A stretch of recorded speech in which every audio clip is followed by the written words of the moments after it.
Okay, so this week's Parsha is Parshas Pinchas, begins on page 877 in the Art Scroll Stone Chumash. That's Bamidbar chapter 25, verse 10, Pasuk Yud. So it begins, Hashem spoke to Moshe saying, Pinchas, son of Elazar, son of Aaron the Kohen, turned back my wrath from upon the children of Israel when he zealously avenged my vengeance upon them. So I did not consume the children of Israel in my vengeance. Therefore say, behold, I give him my covenant of peace, and shall be for him and his offspring after him a covenant of eternal priesthood, because he took vengeance for his God and he atoned for the children of Israel. Okay, so this needs some context, so especially since we didn't give the class last week.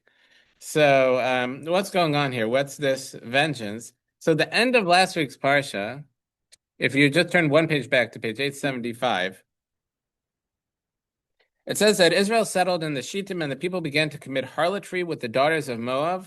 They invited the people to the feast of their gods. The people ate and prostrated themselves to their gods, and Israel became attached to Baal. The wrath of Hashem flared against Israel. And Hashem said to Moshe, take all the leaders of the people, hang them before Hashem against the sun, and the flaring wrath of Hashem will withdraw from Israel. Moshe said to the judges of Israel, let each man kill his men who are attached to Baal. Anyone who served this idolatry should be killed. Behold, a man of the children of Israel came and brought a Midianite woman near his brothers in the sight of Moshe, in the sight of the entire assembly of the children of Israel, and they were weeping at the entrance of the tent of meeting.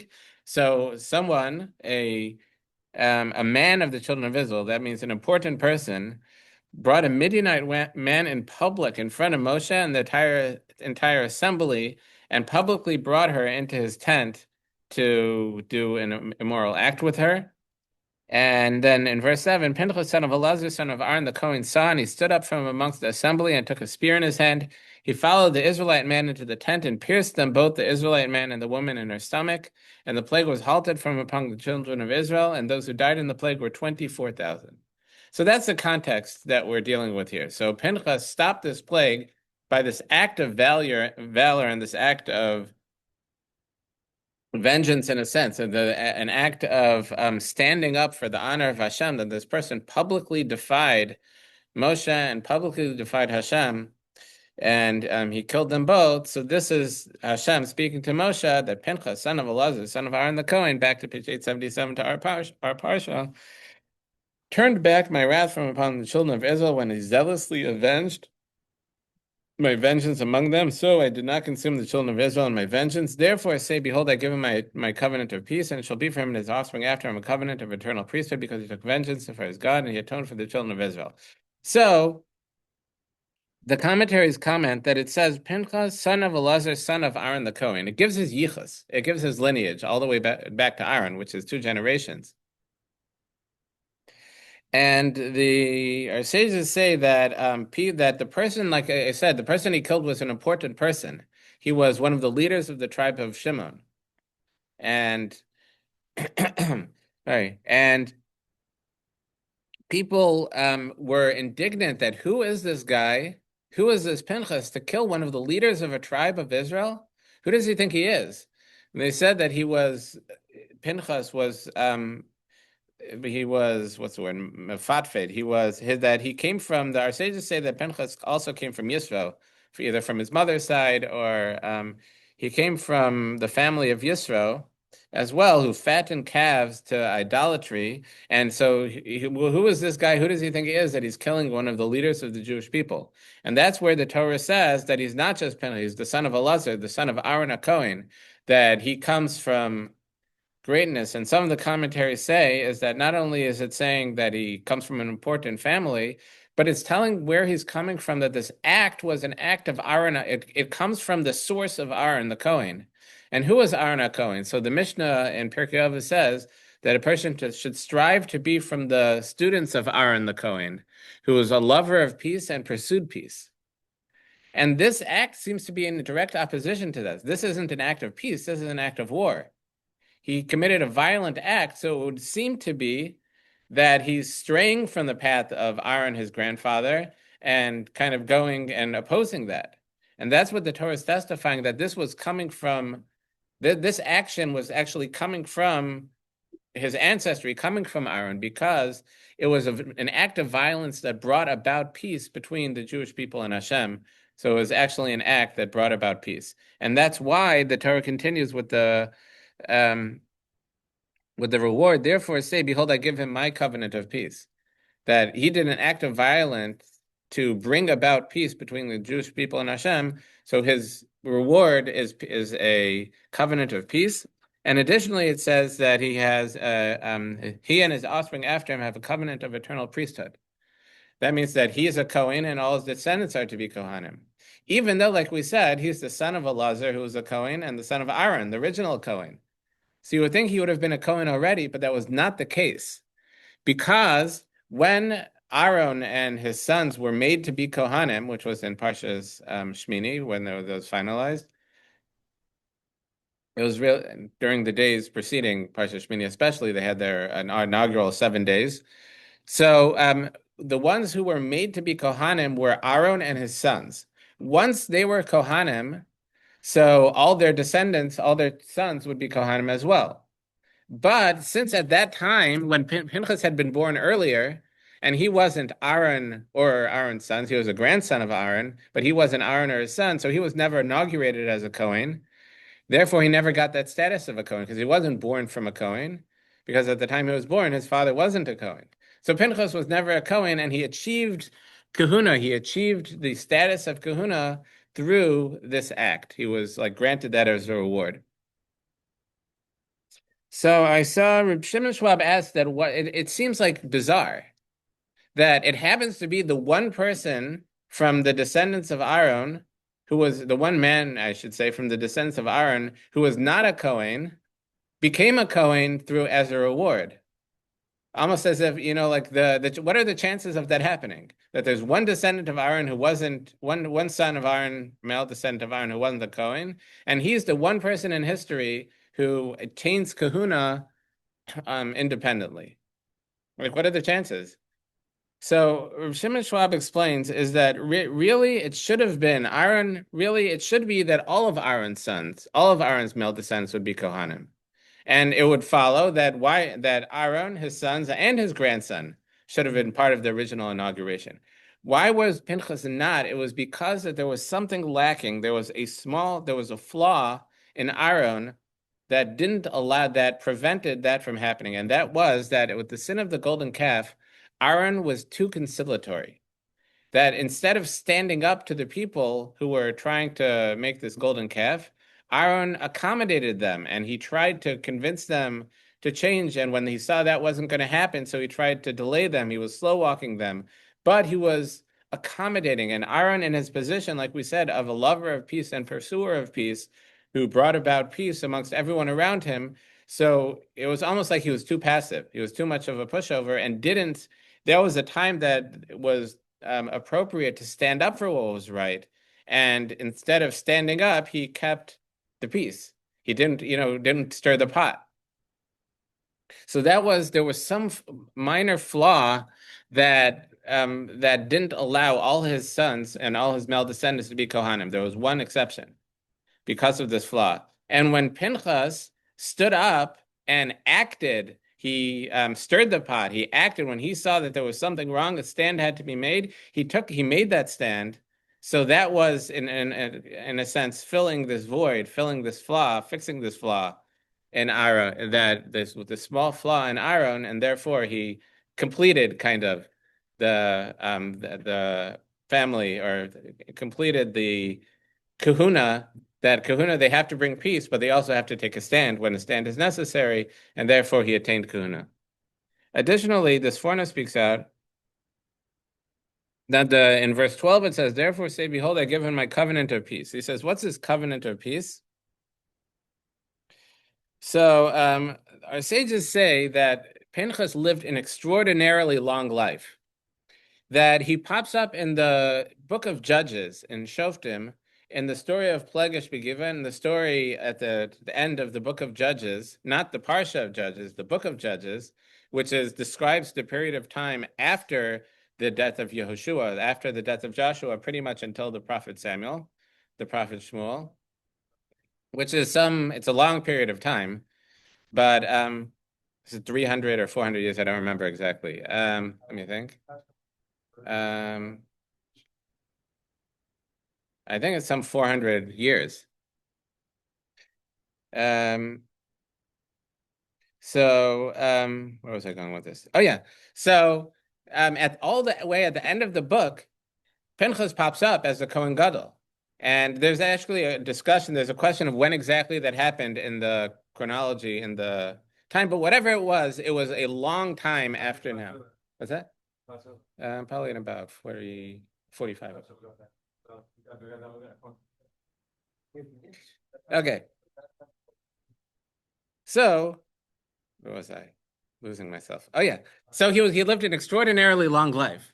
And some say the Medrash that says that the prophet Elijah was actually Pinchas. Some say that he was a Gilgal, he was like reincarnation of Pinchas. Some say he was actually Pinchas, which means he lived an extraordinarily long life. And some say, which I might mention with the Haftarah, because in honor of Herbie, I was doing the Haftarah this week. So that Pinchas actually never, that Pinchas was Eliyahu, and Elijah the prophet, it says in the book of Kings that he ascended to heaven alive. So he never died. And the Sforno said that this is all included in this blessing, this covenant of peace.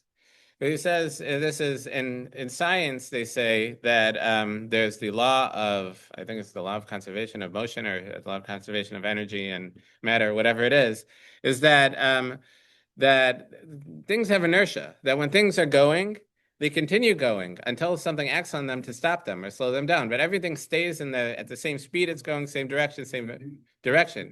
Yeah. So, but what causes, if something's moving, what causes it to stop moving? It's or friction.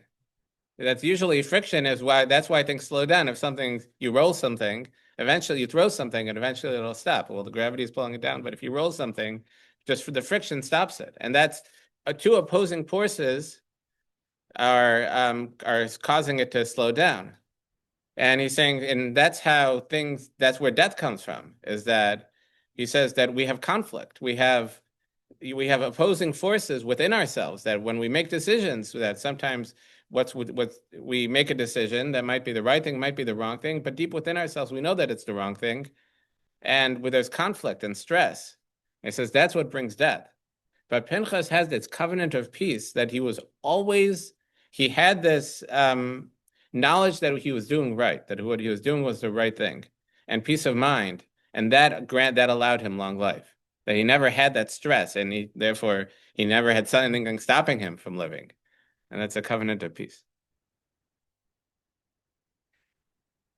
Okay, so now continuing, and additionally, you see that in verse 13, it shall be for him and his first offspring after him a covenant of eternal priesthood, because he took vengeance for his God. That's one according to Rishon Schwab. So he completed the character of the Kohanim by not just being about passive peace, but also taking a stand when a stand is necessary. And he atoned for the children of Israel, which is also a job of the Kohanim. That one of the Kohanim's main job is that they bring the offerings to provide atonement for the Jewish people. So by Pinchas taking the stand and atoning for the Jewish people, he kind of and is acting as a Kohen, earned his way into being a Kohen. Okay, it says the name of the Israelite man who was slain with the Midianite woman was Zimri, son of Salu, leader of a father's house of the Shimonites. That's in verse 14. So he was one of a family leader of the tribe of Shimon. And the name of the slain Midianite woman was Cosbi, daughter of Tsur, who was the head of the peoples of a father's house in Midian. So she was a princess, important woman, a princess from Midian. Okay, and in verse 16, Hashem spoke to Moshe saying, harass the Midianites and smite them, for they harassed you through their conspiracy that they conspired against you in the matter of Ba'ar and the matter of Cosbi, daughter of the leader of Midian, their sister, who was slain on the day of the plague in the matter of Ba'ar. So he said that you should attack Midian and destroy Midian because this was a plot that they had, a conspiracy that they had to entrap the children of Israel. They sent their daughters to entice them into illicit relations and through that into idolatry. And so all the commentaries ask, the Medrash asks, that you see here Hashem said to Moshe, harass the Midianites and smite them. If you look back to what we read from last week, the end of last week's Parsha, in the incident, It says that in verse 1, Israel settled in Shittim, and the people began to commit harlotry with the daughters of Moab. So why is it that he's saying harass Midian, where it seems that it was started with the daughters of Moab? And it's true that in verse 6, that the man of the children of Israel, which we learned was Zimri, came and brought a Midianite woman. So that incident was with the Midianite woman, but it was also the Moabite women. So why is it only Midian that we're commanded to harass and not Moab? So first of all, the Medrash says that Moab there's a mitzvah later in Devarim that to not engage with Moab. Basically, that we're supposed to not harass Moab because they're descendants of Lot, and Lot because in Thanksgiving for Lot for not revealing Avram's secrets at a time where he was vulnerable. So we have gratitude to Lot, and additionally, it says that there were two beautiful birds that were among the descendants of Lot that were to rejoin the Jewish people, and those are Rus, who was from Moab, and Naamah, who was the wife of Shlomo HaMelech, King Solomon, the mother of Rechavam, the mother of his successor, was from Ammon, also from Lot. So Ammon and Moab, the nations that came from Lot, were commanded to leave alone because they have these beautiful traits that will be embodied by these women who will rejoin the Jewish people later in our history, and Ruth being the great grandmother of King David, and Naamah being the wife of King Shlomo and the one mother of his successor, who are both from the ancestors of Mashiach. So we're supposed to leave them alone while that's there. If that's a mitzvah. Yeah. Is that one of the 613? Mm-hmm.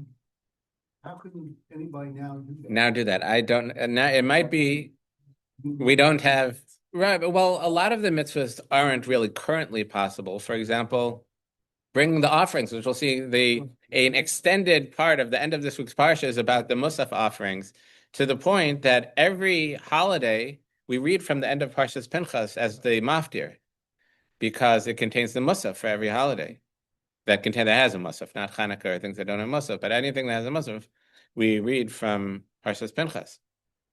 And we can't do that nowadays, but it's one of the 613 mitzvahs. Just not every mitzvah is practicable in every moment. But we can study it and fulfill the mitzvah that way. But okay, but the Ramban says another reason why it's specifically Midian were commanded to destroy, and not Moab, and that is that we were at the time that they did this, and they hired Bilam also. But at the time that they did this, we were right along their land.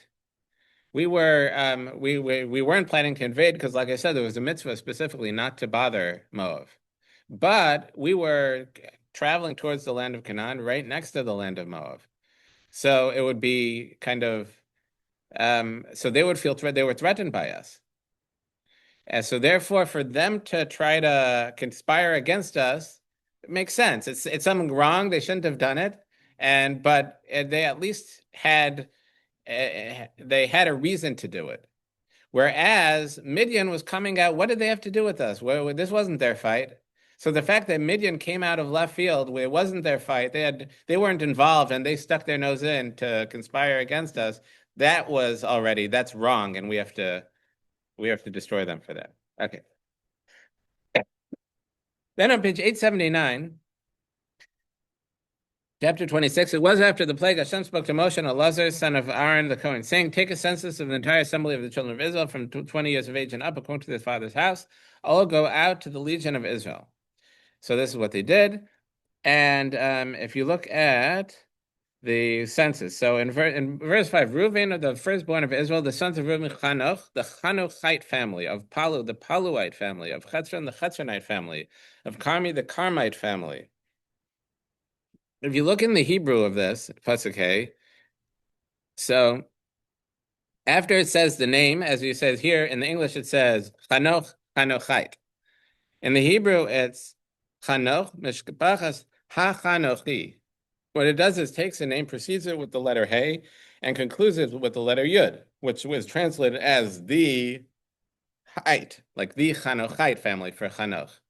And this is done by all of them, except for one, because there's a reason for that exception. But Yimna. Yimna.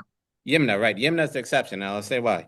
But so I think Rashi says about this is that the nations of the world were mocking the Jews and saying that you think, you guys were enslaved in Egypt. You were strangers in the land of Egypt for 210 years. And there was all these incidents with the daughters of Midian and Moab. You think these children that you have, if the men had these problems, the women probably did too. And you think these children you have are really yours?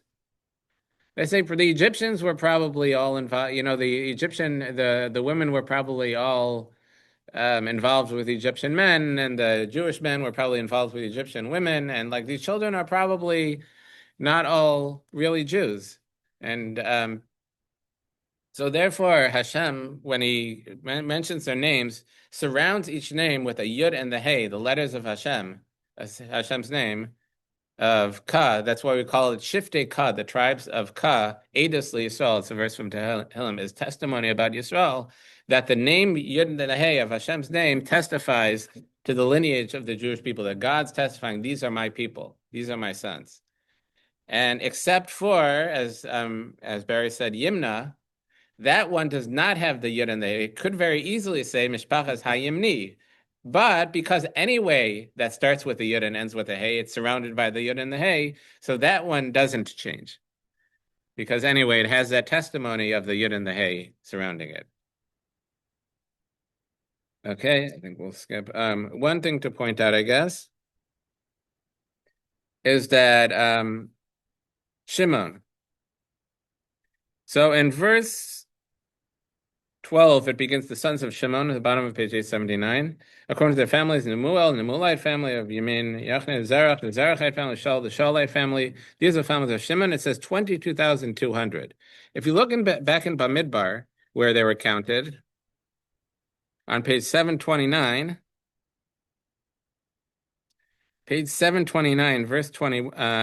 verse 22, it has the count of for the sons of Shimon, their offspring according to their families, and their count for the tribe of Shimon, 59,300.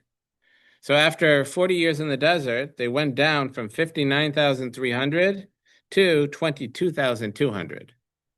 They really took a beating during this time in the desert, and I just say that they, especially in this incident, they bore that the sinner was from the tribe of Shimon, and they bore the brunt of that plague. And it could be throughout the time in the desert that Shimon was involved in a lot of the problems.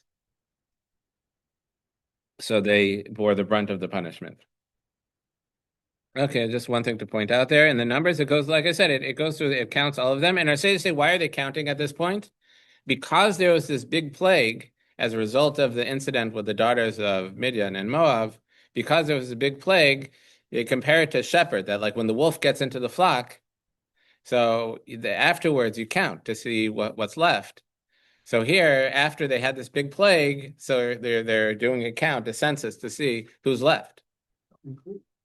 Yeah. Some increased over the time, and Yehuda, was very successful. Another thing they say about the number, let's see if I could find it.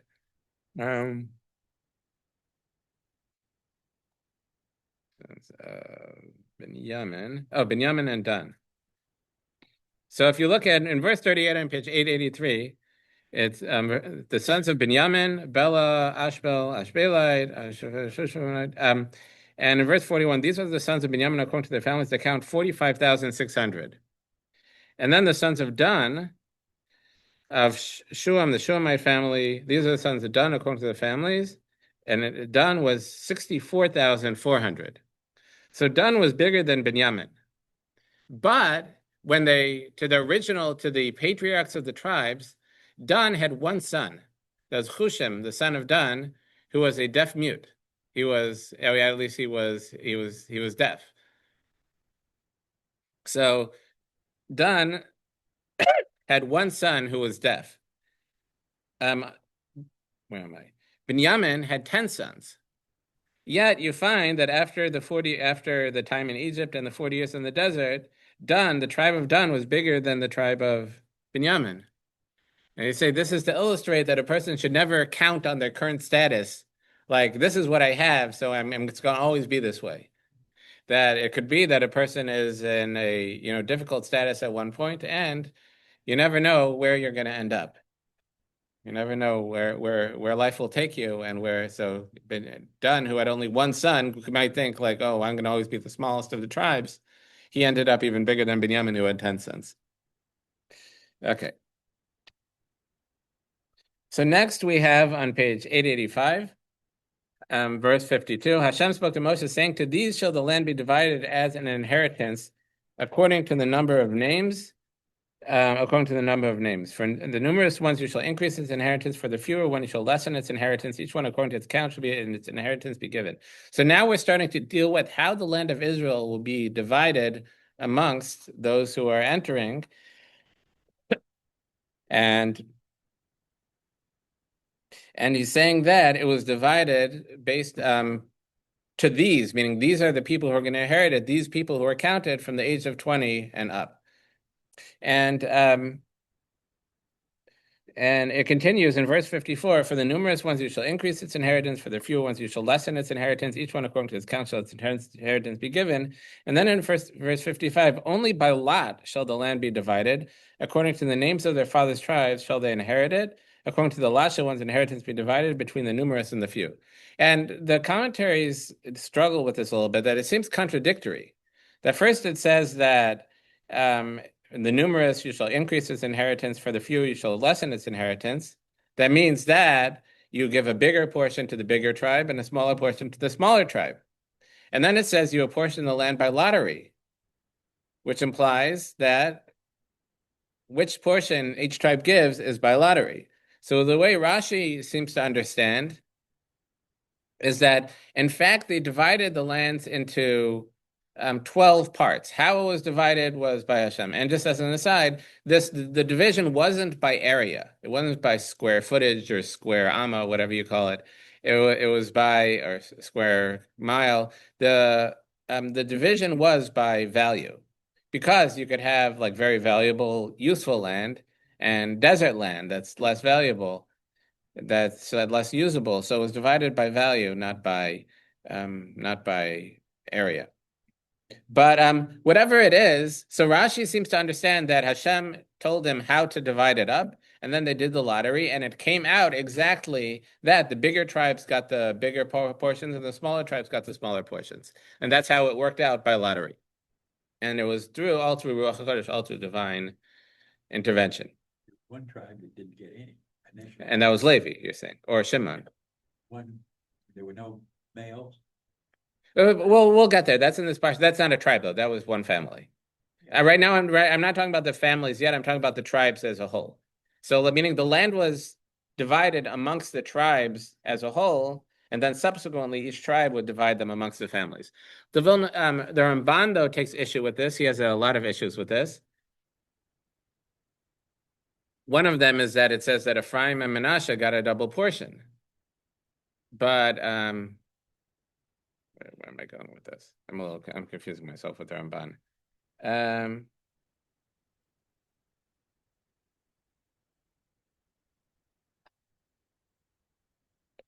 Oh yeah. So the Ramban learns, it says that Ephraim and Manasseh got a double portion. But if each tribe, if the land was really divided amongst the tribes, and the bigger tribes got a bigger portion corresponding to their numbers, and a smaller tribe got a smaller portion, so then basically every person is getting the same amount.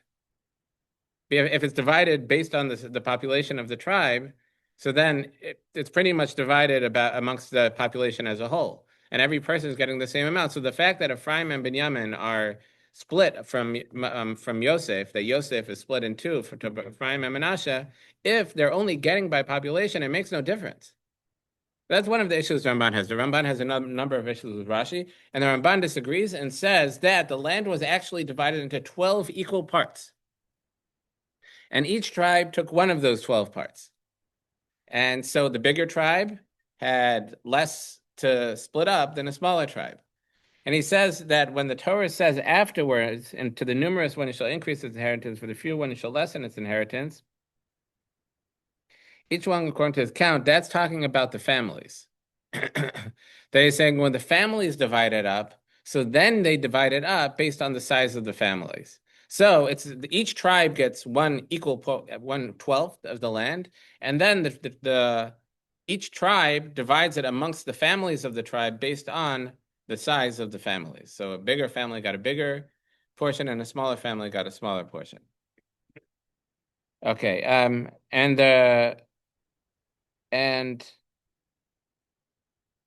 right, but the Ramban says, okay, I'll leave it at that. So continuing, the Levin Gaon has another approach that it was divided up by lottery, and then he says they adjusted the borders of each, meaning which part of the land they got was based on lottery. But once they allotted each portion, so they adjusted the borders based on population. So they got the size based on the population. There's a number of approaches. Okay, so and then it counts the Levium. And the Ramban says he doesn't know why they're counting the Levium here. If we're dealing with apportioning the land of Israel, the Levium didn't have a portion. He says unless it was about apportioning the cities of the Levium. The Levium had 48 cities scattered throughout the land, and I guess you had to know how many Levium there were in order to spread them amongst the cities of the Levium. Okay, and verse 63, these are the ones counted by Moshe and Eleazar the Kohen, who counted the children of Israel in the plains of Moab by the Jordan near Jericho. And of these, there was no man of those counted by Moshe and Aaron the Kohen who counted the children of Israel in the wilderness of Sinai. He's saying in this count, none of the people who were counted in the count in Bamidbar, their earlier count, were still alive, that they had all passed in the desert. For Hashem had said of them, they will surely die in the wilderness, and not a man was left of them except for Kalev, son of Yefunah, and Yeshua, son of Nun, who were the spies, who were the exceptions to that and continued into the land. Okay. So now, as Fred was hinting at on page 887, we have the daughters of Tzlafchat, son of Chefer, son of Gilad, son of Machir, son of Menashe, and of the families of Menashe, son of Yosef, drew near, and these are the names of his daughters. So these. Okay. So his daughters were Machla, Noah, Chagla, Milcah, and Tirzah. It's going to be a test after the class on that. So once again, Machla, Noah, Chagla, Milcah, and Tirzah. These were the 5 daughters of Tzlafchad, and they stood before Moshe, before Eleazar the Kohen, before the leaders in the entire assembly at the entrance of the tent of meeting, saying, our fathers died in the wilderness, but he was not amongst the assembly that was gathered against Hashem in the assembly of Korach, but he died by his own sin, and he had no sons. Why should the name of our father be omitted from amongst his family because he had no sons? Give us a possession among our father's brothers. And Moshe brought their claim before Hashem. So they're saying that our father died in the desert. He didn't die as part of the Korach rebellion. So, and he didn't have any sons. So why should now his inheritance is erased, that his inheritance will go back to other families? Let it stay in the family and we should have it. So the the commentary, the Gemara actually says that it says that they had to speak out. He wasn't from the assembly of Korach. So the Gemara says that was because all those who from the assembly of Korach were disinherited. Their portion of the land of Israel was taken away from them. So they had to speak out. It's not that he lost his inheritance. He died as a result of his own sin, but he wasn't from that group. So in verse 6, Hashem said to Moshe, saying, the daughters of Tzlafchat speak properly. You shall surely give them a possession of inheritance among the brother of their father, and you shall cause the inheritance of their father to pass over to them. So now the Torah is going to describe what the rules of inheritance are. So it's saying that they get their father's portion. So let's say if they would have had 4 brothers, so leaving out the Bechar, leaving out the firstborn, that's a whole different issue, because the firstborn gets a double portion, but without taking the firstborn into account. So let's say there were 4 brothers, and then their father was the 5th brother. So they would split up, they would split the estate up 5 ways, and they would inherit their father's portion. So they would get, these 5 daughters would split that 1/5 5 ways. Okay. And to the children of Israel, you shall speak, saying, if a man will die and he has no son, you shall cause his inheritance to pass over to his daughter, like in this case. But if there are sons, so then just the sons inherit, not the daughters. But the sons have obligations towards their daughter, towards their sisters and their mother, and to support them. And that comes actually before actually using the money for themselves. So they have a duty, it's actually a court enforceable duty to support their sister and their sisters and their mother. But at least their sisters. The mother has the ksuba also, which takes precedence over the inheritance. But if he has no daughter, you shall give his inheritance to his brothers. If he has no brothers, you shall give his inheritance to the brothers of his father. And this also goes down generations. So like if he had brothers, but his brothers died, but they had sons or daughters in the meantime, it would go to their sons or daughters. But if there were no brothers or the brothers died without children, then it would go back a generation to the father, and if not the father, so then the father's brothers, and then their descendants. And then if there's none of those, back another generation. So it's like a family tree, it's like a tree. You go back to the sides and down. And if that side, there's no sides, you go back another step, and then to the sides and down. If there's nothing there, back another to the sides and down. So until you'd go all the way back to, the 12 tribes, and eventually you'll hit someone to inherit. And the one exception is a convert, because a convert, his family from before his conversion don't inherit according to halacha.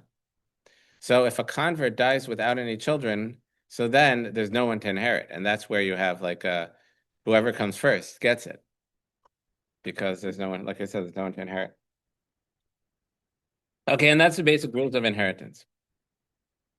Then on page 889, Hashem shows Moshe the land. Hashem said to Moshe, go up to this mountain of Avarim and see the land that I've given to the children of Israel. You shall see it, but you shall be and you shall be gathered to your people, you too, as Aaron your brother was gathered in, because you rebelled against my word in the wilderness of sin, in the assembly stripe, to sanctify me in the water, at the water before their eyes. You hit the rock instead of speaking to it, or whatever the problem was there. As a result of that, you won't lead the Jewish people into the land. And then Moshe asked Hashem, so may Hashem, God of the spirits of all flesh, appoint a man over the assembly who will go out before them, come in before them, who shall take them out, bring them in. Let the assembly of Hashem not be like a sheep that have no shepherd. He said, so if I won't lead them in, please appoint a successor, someone who will lead them after my death. And Hashem said to Moshe, take to yourself Yeshua, son of Nun, a man in whom there is spirit, and lean your hand upon him.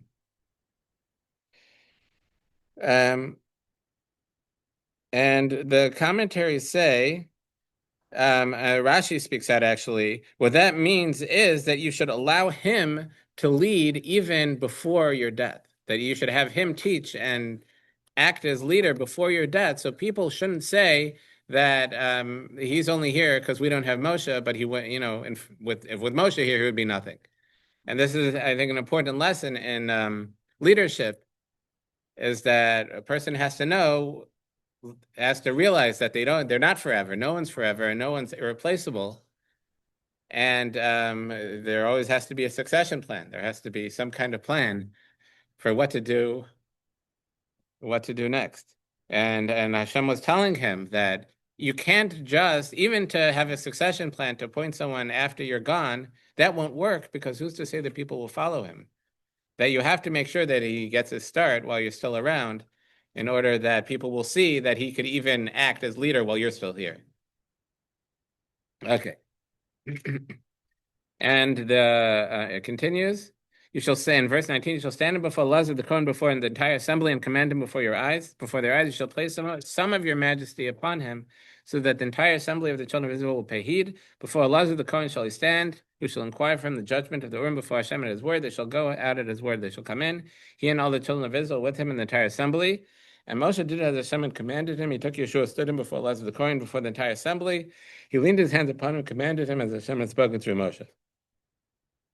Now we get to the offerings, like I said. Then the Torah gives the musaf for every holiday, but it begins before the musaf with the daily offering, the korban tamid. And what's that? In verse 1, Hashem spoke to Moshe, saying, command the children of Israel and say to them, my offering, my food for my fires, my satisfying aroma, shall you be scrupulous to offer to me in its appointed time. So the Medrash says that my offering is referring to the blood that was sprinkled on from the offerings, And my food for my fires refers to the parts of the animal that were burnt on the altar. But my satisfying aroma, you should be scrupulous to offer to me in its appointed time. And you shall say to them, this is a fire offering that you shall offer to Hashem, male lambs in the first year unblemished, 2 a day as a continual elevation offering. The one lamb you shall make in the morning, second lamb you should make in the afternoon, and then it gives the other the libations and meal offerings that were brought with it. So every single day they had the mitzvah to bring the one lamb in the morning and one lamb in the afternoon. And just as an aside, we just had the fast of Shabbat Tammuz, the fast of the 17th of Tammuz. One of the reasons the Mishnah said for that fast is that I think it says that in the Babylonian siege of Yerushalayim, that when the Babylonians were coming to destroy the Beis Hamikdash, the temple, so that at some point they ceased the Tamid, this daily offering, and that's one of the things we're mourning for the fast of the 17th of Tammuz. And that was after hundreds of years of it being brought every single day. But one thing interesting the Ramban points out is that what's this whole thing doing here? Why are we bringing the daily offering and the musafs right here? Like, where did this come from?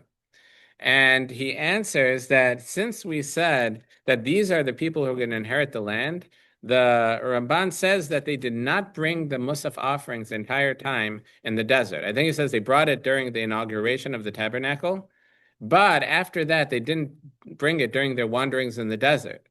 So now that we're getting ready to enter the land of Israel, he's saying these are the people who are going to inherit the land. So he's saying, so when you get there, you will bring these offerings. And like we said, the Tamid, the daily offering, then it has the Shabbos Musaf, that's in verse 9. On the Shabbos day, 2 male lambs in their first year, unblemished, 2 tons of an ephah of fine flour, etc.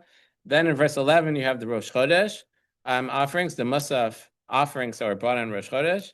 And so like I said, we read this on Rosh Chodesh, we read these on Maftir on the holidays. And it's also the Musaf, the Karban Musaf, I'm sorry, the Musaf davening, when we daven Musaf. So we also read, as part of the davening, we mentioned from this Parsha what the Musaf offering was for that holiday or that specific day, whatever it may be.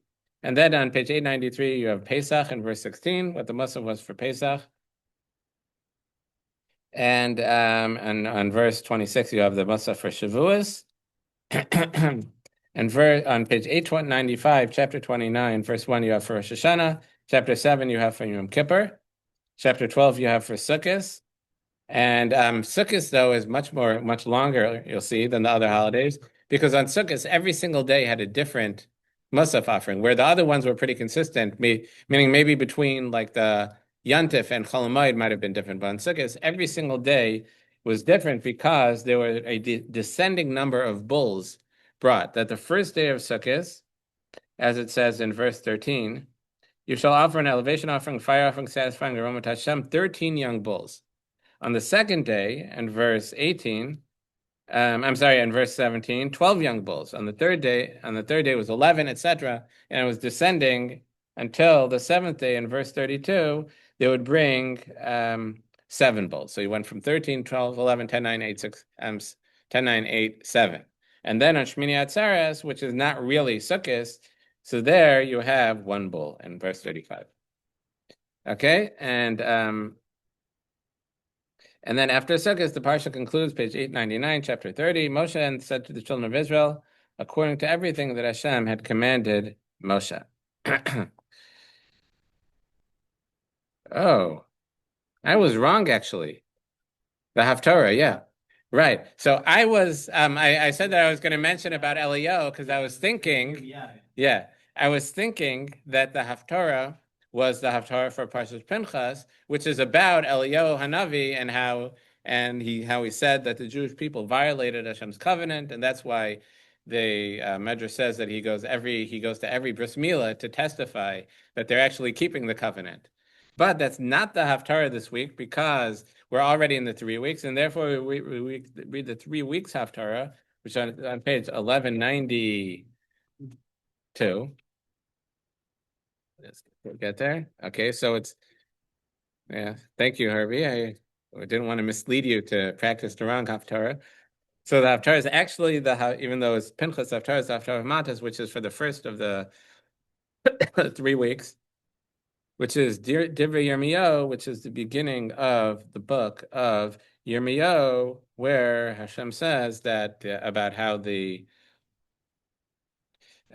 destruction that will come to the land of Israel.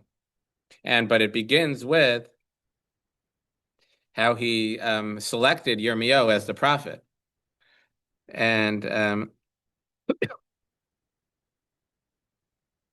But one thing that I think might be appreciated is that it says in verse 13, page 1192, then the word of Hashem was upon me a second time, saying, what do you see? And I said, I see a boiling pot, and its bubbling is from the northern side. And Hashem said to me, from the north shall the evil loose itself on the inhabitants of the land. And down south here, we know what that means. The destruction coming from the north. But here it's talking about Babylon, which to get into the real way to get into the land of Israel from Babel, they'd have to go north and then come down from the north is really the way that you'd approach the land of Israel from Babel. So he's saying that the evil is coming from the north. That's where the destruction is going to come from. Okay, shkoyach. Everybody have a great Shabbos.